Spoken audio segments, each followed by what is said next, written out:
그래서 우리가 보면서 사사기를 통해서 오늘 설교를 통해 제가 말씀을 드린 이스라엘의 옆구리는 건강하지 못한 옆구리입니다.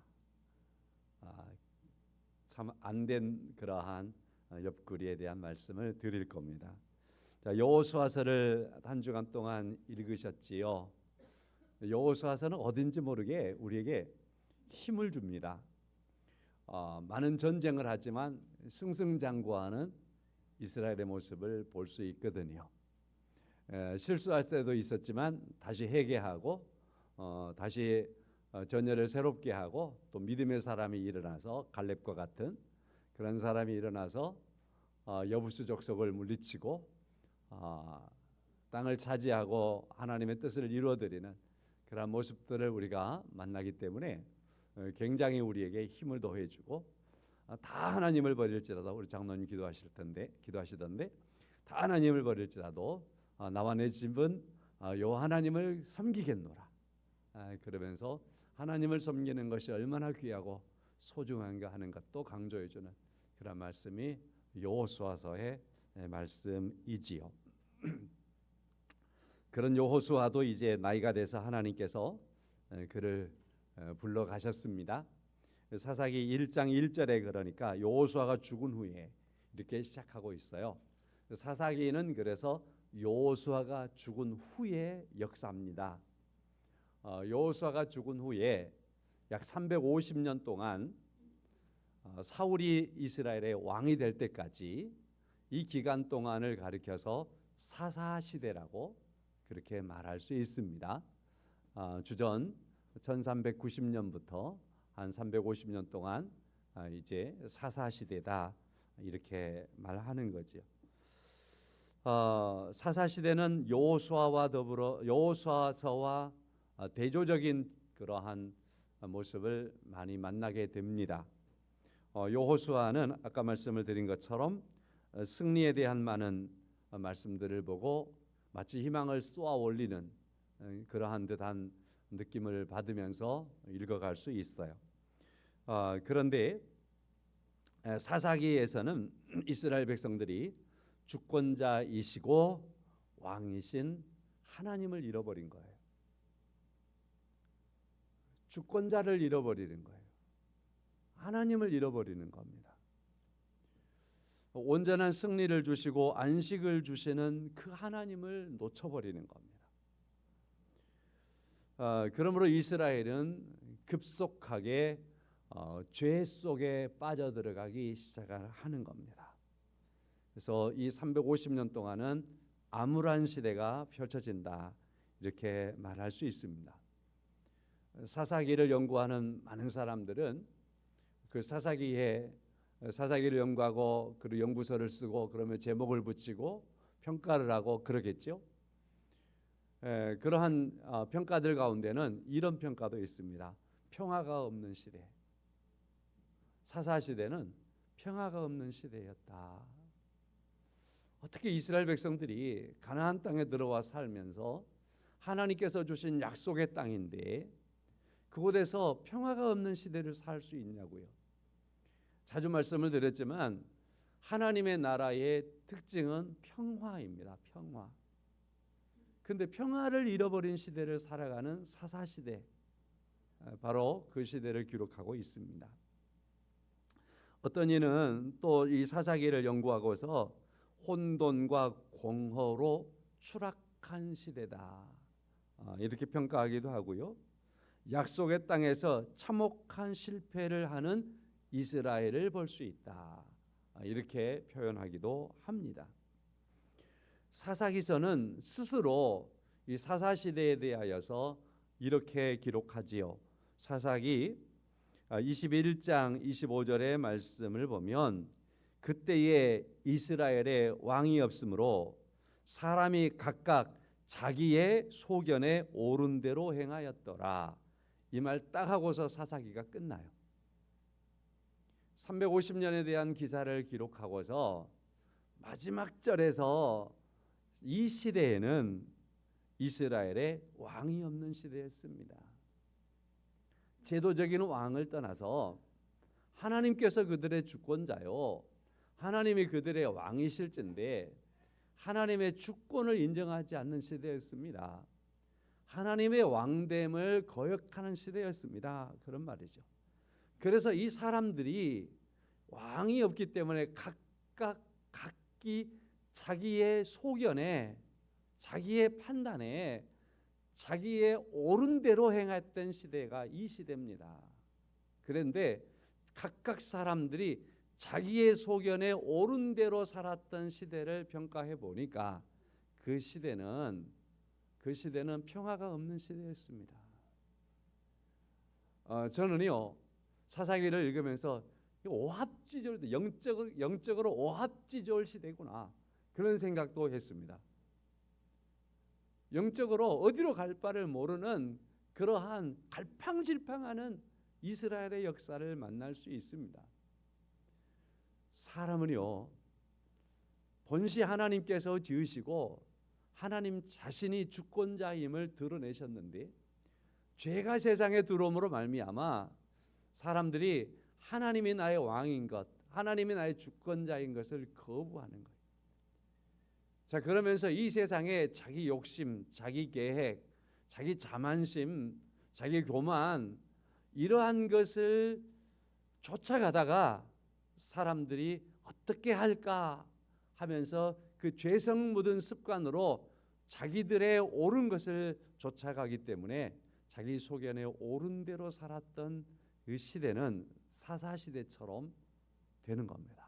죄로 물드는 시대가 되는 거죠. 평화를 잃어버린 시대가 되는 겁니다. 오늘 사사가 어떤 사람인가라는 말씀을 드려보지요. 사사기인데요. 이 사사는요 재판관, 그런 가장 중요한 뜻은 재판장, 재판관이라는 뜻입니다. 사사들은 이스라엘 백성들이 가나안 땅에 들어가서 살기 시작할 때에 이스라엘 주변의 국가들이, 주변의 많은 민족들과 그리고 여러 족속들이 이스라엘을 호시탐탐 침략에 들어오는 거죠. 자, 그럴 때 이 이방 민족들을 거부하고 이 이스라엘 백성들을 인도해서 부분적으로 일어나는 그런 외세 침략을 물리치기도 하고 또 이기기도 하면서 지도력을 펼쳤던 사람들, 이 사람들이 사사들입니다. 그러면서 이 사람들이 또 어느 그룹에서 그들을 재판하기도 하고 관리하기도 하고 이러한 사람들이 사사들이라고 말할 수 있습니다. 왕이 없을 때에 이스라엘이 침략을 받으면 어느 지역에서 군대를 일으켜서 이방 민족을 물리치기도 하고, 그러면 많은 군중들에게, 많은 사람들에게 지지를 받죠. 그 지지를 또 힘입고 하나님께서 그를 세우심을 따라서 이제 사사가 재판을 하는 역할을 감당하기도 하고 했습니다. 이들이 사사들입니다. 사사기를 읽어보면 그 사사들이 크게 나타나는 사사도 있고 작게 나타나는 사사도 있습니다. 총 12명의 사사를 만날 수 있고 특별히 한 6명의 사사는 매우 중요한 사사입니다. 사사기를 이번 주간에 읽어가면서 중요한 사사들을 보면 그 사사 시대에 이스라엘 백성, 이스라엘이라고 하는 이 나라에 약 350년 동안 이스라엘의 흐름을 만날 수 있어요. 이스라엘의 흐름을 이스라엘 백성들이 평안의 시대를 보내는 거예요. 평안의 시대를 보내다가 어느 만큼 세월이 흘러가면 죄를 짓기 시작하는 겁니다. 이스라엘 백성들이 타락하는 거예요. 그래서 우리들도요 평안할 때 조심해야 돼요. 섰다 싶으면은 넘어질까 조심해야 돼요. 이스라엘 백성들이 평안한 시대를 어쩔 때는 20년, 어쩔 때는 40년 이런 시대를 보내다가 그 세월 중에서 그 평안의 축복을 잘 감당해야 되는데 감당하지 못하고 타락하는 거예요. 하나님을 멀리하는 거예요. 그러면 하나님께서 이방 나라들을 일으켜 가지고 책망하는 겁니다. 침략을 받게 하고. 자, 그러면 이스라엘 백성들이 고통 속에 들어가지요. 고통이 심해지면 아이고 잘못했구나. 이걸 깨닫고 하나님 앞에 기도하고 하나님을 부르기 시작하는 거예요. 그러면 하나님은 그렇게 이스라엘 백성들이 죄를 지었어도 긍휼의 하나님이니까, 자기 백성들이니까 부모가 자녀에게 늘 돌아와서 용서하는 것처럼 이스라엘 백성을 또 받아주고 용서를 해주는 겁니다. 그러면 이스라엘 백성들에게 또 평안함이 찾아오는 거예요. 그런데 이 평안함의 시대를 또 살아가다가 또 죄를 짓는 거예요.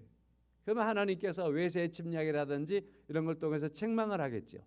그래서 또 고통 속에 들어가는 거예요. 고통 속에 들어가서는 하나님을 또 부르는 거예요. 하나님께서 또 은혜를 베풀어 주시면 평안의 시대가 오는 거예요. 이러한 일들이 사사시대에 무려 6번이나 반복이 되는 거예요. 얼마나 죄 속에 이스라엘 백성들이 돌아가고 있는가 하는 걸 볼 수 있는 거예요. 그럼에도 불구하고 끊임없이 하나님은 그들에게 다가오셔서 다시 또 돌아오게 만들고 돌아오게 하는 거예요. 이런 모습들이 어쩌면 인생의 모습이에요. 우리들의 모습일 수 있어요. 평안하다 싶을 때 내가 방심하고 영적으로 방황하다가 방황의 길로 가버리면 하나님께서 간헐적으로 때릴 수도 있겠죠. 또 와차 잘못했구나 싶어서 하나님께 부르짖고 기도하면 하나님은 야, 너 몇 번 내가 봐주리 하고서 이제는 안 해. 그런 하나님이 아니고 또 다가오셔서 긍휼을 베푸시고 용서하시고 은혜를 베풀어 주시면 또 평안해지고 이러한 시대를 우리가 계속해서 살아간 것 같습니다. 그러니까 이건 불안하잖아요. 이거 온전한 모습은 아니잖아요. 그래서 사사기를 통해서 우리에게 비춰주는 게 있어요. 이 세상은 그렇게 되어 있고 이 세상의 역사도 그렇고 우리 개인의 모습도 그렇게 살아갈 수밖에 없는데 이러한 우리에게 참된 왕이시고 영원한 왕이신 우리 예수 그리스도가 절실하게 필요하다. 그래서 하나님께서 그리스도를 보내시고 그리스도를 통해서 우리의 왕이 되시고 그래서 우리로 하여금 영원한 하나님의 나라의 백성으로 서게 하시는 그 은혜를 우리에게 사목해 하시고 이를 믿음으로 말미암아서 여러분과 제가 이 세상에 머물지 아니하고 하나님의 나라를 소망하고 그리스도 안에서 하나님의 나라 백성 된 것을 우리가 감사하며 살게 하는 겁니다. 사사기서를 통해서 중요하게 깨달을 수 있는 그러한 말씀이라 할 것입니다. 오늘 본문의 말씀이 사사기 2장인데요. 자, 여기 2장의 말씀에 1장 1절에서 여호수아가 죽은 후라고 그랬잖아요. 제가 1장을 제가 간단하게 한번 살펴드린 다음에 본문으로 접근하겠습니다. 여호수아를 통해서 가나안 정복을 힘차게 해가던 이스라엘 백성들인데 여호수아가 죽었어요. 여호수아가 죽은 다음에도 이스라엘 백성들 다짐했지요. 우리도 당신의 말처럼 하나님을 섬기며 살겠습니다. 그렇게 다짐을 했어요. 근데 여호수아가 죽은 다음에 이스라엘 백성들은 그러한 다짐과 힘을 잃어버리고 마는 거죠. 아직도 여호수아 때 정복했지만 아직 미정복 지역들이 있는 겁니다. 그러한 지역들을 이제 하나하나 더 정복해가는 이스라엘 백성들의 모습을 1장에서 만날 수 있습니다. 그런데 이스라엘 백성들에게 많은 미정복 지역들을 점령해 가는데 성경은 이렇게 말하는 거예요. 제가 요절을 통해서 말씀드릴게요. 1장 19절에 유다가 골짜기 주민들은 철병거가 있으므로 그들을 쫓아내지 못하였으며 유다가 정복은 하지만 그러나 하나님의 말씀에 가나안 땅에 있는 이방 족속들을 다 쫓아내고 그리고 그곳에 있는 이방 신도 다 제거하고 이방 신을 섬겼던 흔적들도 다 제거하라고 했는데 이스라엘 백성들이 여호수아가 죽은 다음에는 그곳에 살고 있는 온주민들에 대하여서 다 쫓아내지 못하는 일들이 벌어지는 겁니다. 1장 19절에 유다가 쫓아내지 못하고 21절에 베냐민이 쫓아내지 못하고 27절에 므낫세가 쫓아내지 못하고 29절에 에브라임도 쫓아내지 못했고 30절에 스불론 지파도 쫓아내지 못했고 31절에 아셀 지파도 쫓아내지 못하였고 33절 말씀에 납달리 지파도 쫓아내지 못했대요. 심지어는 1장 34절의 말씀 보면 아모리 족속들은 단 지파 사람들을 골짜기로 몰아넣고 골짜기에서 내려오지 못하도록 할 만큼 이스라엘의 단 지파는 가나안의 한 족속에 의해서 쫓겨가는, 아모리 족속에게 쫓겨가서 한쪽에 이처럼 매몰리는 그러한 상황까지 발생하는 것이 1장에서 말씀입니다.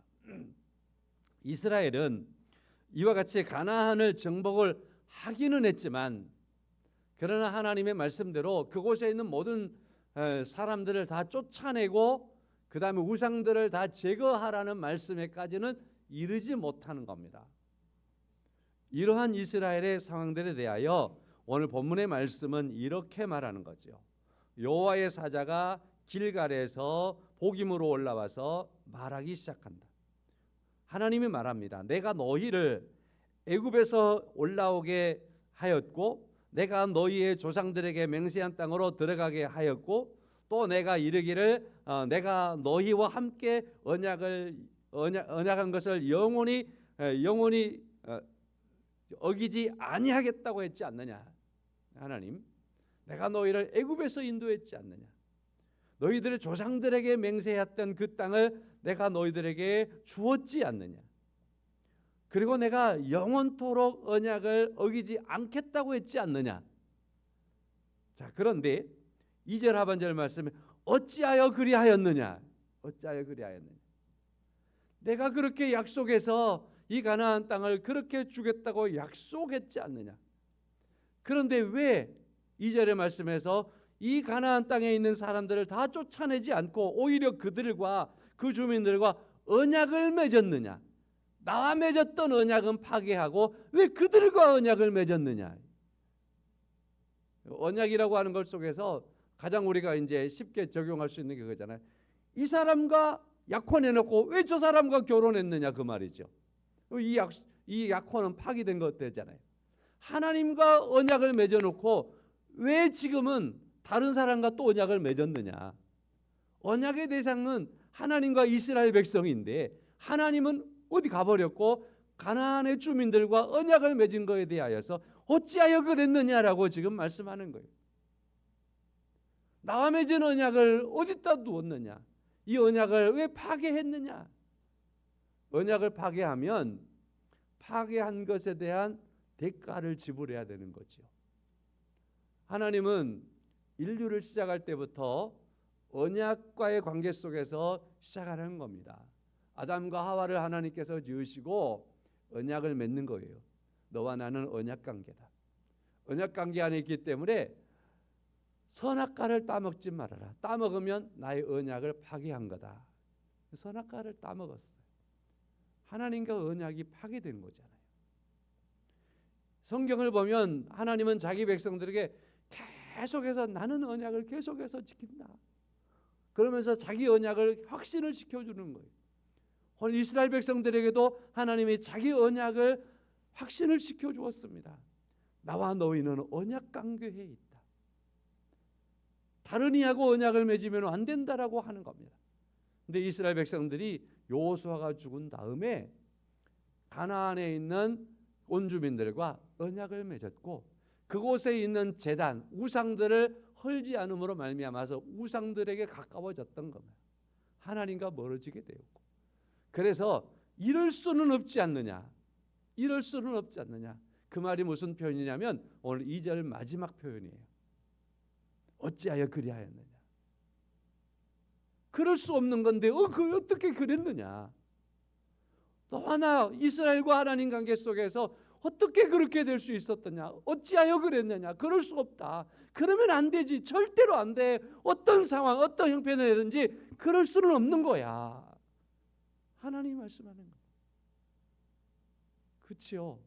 언약 관계 안에서는 그러면 안 되잖아요. 그러면 안 되는 거예요. 이게 언약 관계거든요. 그렇게 이스라엘 백성들에게 하나님께서 다가오시더니만은 오늘 이제 3절의 말씀 하시는 겁니다. 오늘 제목의 말씀이 3절에 있거든요. 그러므로 내가 또 말하기를 내가 그들을 너희 앞에서 쫓아내지 아니하리니 그들은 너 옆구리에 가시가 되겠고 그들의 신들은 너희에게 올무가 되게 하겠다라고 말씀을 하는 겁니다. 너희들이 쫓아내지 않았고 너희들이 그들과 언약을 맺었는데 좋아. 언약을 맺었다고 한다면 너희 곁에 끝까지 두겠다라고 말하겠는데 그러면 너희들이 끝까지 둘 때 너희들의 옆구리가 되도록 두게 하겠다. 옆구리가 되게 해주겠다. 옆구리. 근데 옆구리에 가시가 되게 하겠다. 그렇게 말씀을 하시는 거죠. 우리 아담이 있는데 어느 날 아담 곁에 아름다운 여자가 다가오는 거죠. 그를 바라봅니다.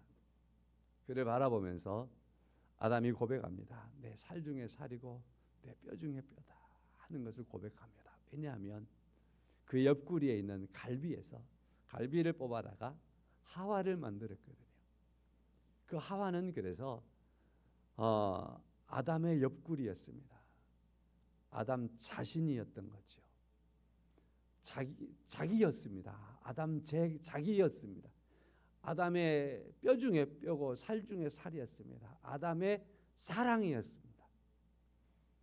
자, 그래서 그 하와를 볼 때 그 하와는 너무너무 사랑스러운 자기 자신으로 고백될 수밖에 없었던 겁니다. 가까이 지내는 목사님이 신학교를 갔어요. 이제 교회를 다닐 때. 근데 그 교회에 다니는 자매도 신학교를 갔대요. 둘이서 신학교를 다니는 거예요. 담임 목사님이 눈치를 챘습니다. 이 둘이 좋아하는구나. 그래서 그 남자 신학생을 주일날 성도들 앞에 부르더니만은 야, 너 그거 좋아하지? 얼마나 사랑하냐? 성도들 앞에서 물어보더래 갑자기. 그래서 내 살이고 내 뼈고 그런디요 그랬대요.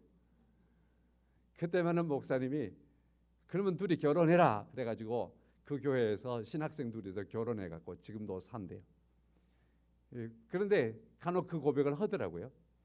행복하게 잘 살더라고요. 야, 저도 둘이 잘 삽니다만은 그 두 사람 보면은 야, 살 중에 살이고 뼈 중에 뼈구나. 저렇게 사랑하고 저렇게 존중하며 살 수 있을까 싶을 만큼 그렇게 행복하게 사는 목사 부부가 됐더라고요. 내 살입니다. 내 뼈입니다. 헤어질 수 없는 문제지요. 자, 성도 여러분. 자, 이와 같이 아담의 갈비뼈를 빼서 이처럼 사랑의 사람이 되게 하였는데 이 갈비뼈라고 하는 갈비라고 하는 옆구리라고 하는 게 나라고 하는 소중한 부분을 우리가 보는데 오늘 본문의 말씀에서 이스라엘 백성들에게 가나안 땅 주민들 하나님이 절대 이스라엘 백성들에게 상종하지 말아라. 가까이 하지 말아라. 그들의 문화를 담지 말아라. 그 문화를 철저하게 척결해 버려라. 그리고 그 문화를 기억하고 있는 습관화되어 있는 이 가나안의 족속들을 전부 다 배제시켜라. 너희들의 사회 속에 삶 속에서 한 사람도 스며들어오지 못하게 하라. 그랬는데 이스라엘 백성들이 그들과 언약을 맺어버린 거예요. 좋아, 언약을 맺었다면 네 살이 되게 하마, 네 몸이 되게 하마. 하나님이 그렇게 말씀하시고 오늘 3절 말씀에서 하시는 말씀, 그들은 너희의 옆구리다. 그래서 오늘 제목이 이스라엘의 옆구리라는 제목을 가져왔습니다. 가나안의 민족들이 이스라엘과 언약을 맺음으로 옆구리가 되어버렸단 말이죠. 자,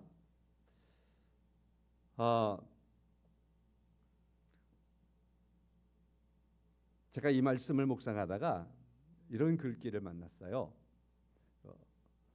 6.25 참전 용사였던 한 분이 미국에 돌아가서 살게 됐는데 6.25 전쟁 때 총에 맞은 부상을 당했는데 그의 몸에 박혀 있는 총알을 빼기 위해서 의료진들이 당시에 노력을 했는데 그때 당시 의술이 발달하지 못해서 총알을 뺄 수가 없는 곳에 있었다는 거예요. 그래서 최종적인 판결은 평생 동안 살 때 총알을 몸에 지니고 살아야 되겠습니다. 이런 이제 진단을 받아서 총알을 몸에 지니고 살았는데 이분의 나이가 90이 넘었다는 거예요. 자, 90이 넘는 세월 동안에 그 오랜 세월 동안 얼마나 많이 고통스러웠겠어요. 염증이 생기고, 염증이라고 하는 게 사람을 열나게 하고 통증에 빠지게 하고 기절하게 만들고 막 그러는 거 아닙니까? 평생을 그래도 이 총알을 넣고 살다 보니까 염증이 생기면 열이 나고 고통이 오고 그렇게 사는데 그 자녀들이 그걸 보아하면서 얼마나 힘들었겠어요.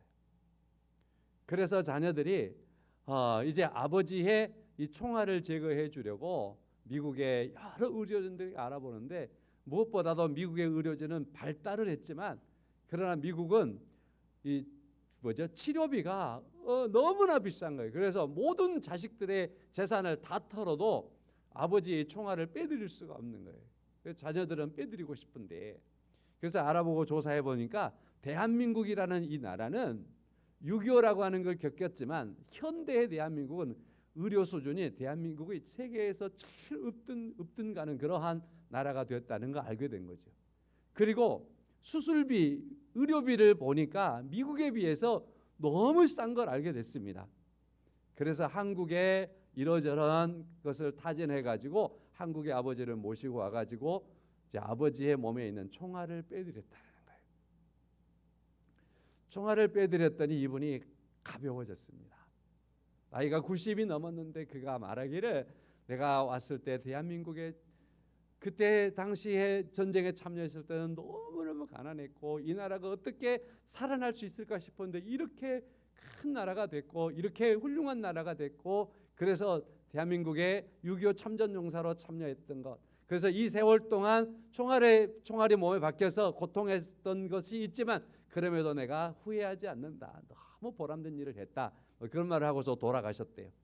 수술을 했던 그 의사가 자기 아버지가 6.25에 참전했는데 부상을 당했는데 그 후유증으로 돌아가신 사람이 자기 아버지였던 겁니다. 그래서 이 사람을 수술하면서 아버지를 생각하면서 얼마나 최선을 다해 수술을 해주었대요.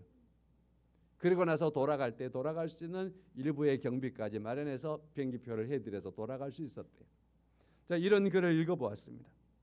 자, 성도 여러분, 의사들이 말하기를 당신은 평생 동안 그 총알을 몸에 지니고 살 수밖에 없습니다. 그랬을 때 이 총알은 50년이 지나고 60년이 지나고 70년이 되어도 그의 몸이 되지 못했던 겁니다. 그의 몸 안에 들어와 있지만, 그러니까 그 세월 동안에 간혹 열을 나게 하는 겁니다. 염증이 생겨서 사람을 기절하게 하는 겁니다. 정상적인 생활을 하지 못하도록 고통 속에 내몰아 넣는 겁니다. 가족과 자녀들이 그 아버지를 차마 눈뜨고 볼 수 없을 것 같은, 90이 넘었으니까 이제 이대로 살다가 돌아가시면 되겠지, 이런 마음을 먹어버릴 수도 있겠지만 아니다, 결코 빼드려야 되겠다, 너무나 고통스러우니까 그런 생각이 들 수밖에 없을 만큼 그를 고통스럽게 했다. 그의 몸이 된 것 같았지만 몸이 아니었던 겁니다. 이스라엘 백성들에게 옆구리에 가시가 되는 가나안 땅에 있는 이 원주민들은 옆구리에 가시가 되는 겁니다. 그러므로 그때부터 가시의 역할을 할 수밖에 없는 거예요. 하나님이 그렇게 말씀하고 있는 겁니다. 여기서 옆구리라고 하는 원어적인 표현이 뭐냐면요, 대적자, 원수, 그러한 의미입니다. 그리고 원어에는, 성경에 쓰였던 그러한 최초의 그러한 원어에는 가시라는 말은 없습니다. 근데 이제 번역본들이 가시라는 말을 넣어 놓았습니다. 그러다 보니까 우리에게 이해가 훨씬 쉽게 다가오긴 해요. 저는 그래서 가시라는 말을 강조하기보다는 옆구리라는 말을 좀 강조를 해드리고 싶습니다. 이스라엘이 원주민들을 옆구리로 삼았어요. 옆구리를 삼은 건 무엇 때문이었느냐? 1절의 말씀에서와 같이 그들이 그들을 애굽에서 구원해냈던 구원자 하나님을 잊어버렸을 때, 하나님의 언약을 잃어버렸을 때, 하나님께서 주시는 그 땅에 대한 그 약속을 분명히 해주었고 내가 너희와 영원히 떠나지 않겠다 했는데도 불구하고 하나님이 떠난 것처럼 생각하고 이 가나안의 원주민들을 받아들였을 때, 이것이 그들 안에 있는 옆구리가 되어버린 겁니다. 하나님이 그렇게 선언하셔버린 겁니다. 350년 동안 그들은 그 옆구리에서 계속되는 염증과 고통에 시달릴 수밖에 없는 것이 사사기 시대인 겁니다. 그래서 그들은 계속해서 이들의 침략을 받는 거예요. 계속해서 그들은 고통 속에 빠져들어가는 거예요. 그래서 그들의 삶들이 계속해서 수레바퀴 돌듯이 평안한가 싶으면 죄를 짓고, 죄를 지어서 또 그들이 하나님의 책망을 받게 되고, 책망을 받으면 엉엉 울면서 나올 때 하나님이 또 긍휼을 베풀고, 그래서 그들 쭉 살았으면 좋겠는데 또 죄를 짓고 수레바퀴의 삶을 계속 사는 겁니다. 왜? 옆구리가 있기 때문에. 이방이 옆구리가 되어 있기 때문에 이스라엘 백성들은 그렇게 될 수밖에 없었던 겁니다. 이 말씀을 이렇게 생각하면서 길거리를 다니면서 제 머릿속에 옆구리 하며 다녔어요. 한 주간 동안. 그런데 문득 예수님의 옆구리가 생각나더라고요. 그래서 복음서를 펴놓고 예수님의 옆구리를 읽어보았어요. 요한복음 19장의 말씀에 가서 보니까 예수님이 십자가에 달리셨어요. 그랬는데 십자가에 달렸는데, 십자가에 달아놓으면 사람이 그냥 한두 시간 만에 죽는 게 아니라 일주일 가기도 하고 보름 가기도 한대요. 근데 그날은 금요일이었어요. 유월절이 다가오고 있는 거예요. 유대인들은 시체를 십자가에 달려놓고 유월절을 보내면 안 되는 거예요. 자, 그래서 권력을 타진해가지고 십자가에 달려있는 저 세 사람을 빨리 죽여주십시오 하는 거예요. 그러니까 로마의 군인들이 십자가에서 어느 시간이 지나니까 예수님 양편에 있는 두 강도와 예수님의 시신을 끌어내린 겁니다. 끌어내리더니만은 아직 살아있는 강도들의 뼈를 꺾어버리는 거예요. 죽여야 되니까 뼈를 꺾어서 죽이는 거예요. 그리고 예수님 차례가 됐습니다. 근데 예수님은 죽은 겁니다. 죽어 있는 거, 이미 죽은 겁니다. 그래서 다시 뼈를 꺾을 이유가 없게 된 거죠. 성경의 말씀이 응한 겁니다. 뼈를 꺾을 이유가 없는 거예요. 그럼에도 불구하고 한 군인이 창으로 예수님의 옆구리를 찌른 겁니다. 물과 피가 쏟아졌습니다. 예수님의 죽음에 대한 분명한 사실을 그렇게 확인했던 겁니다. 주님께서 그 옆구리 찔림으로 말미암아서 주님께서 온전히 죽으신 겁니다. 가만히 생각해 보았습니다. 여러분과 저에게 그리스도께서 옆구리가 찔리심으로 그의 온전한 죽음이 확인되었다.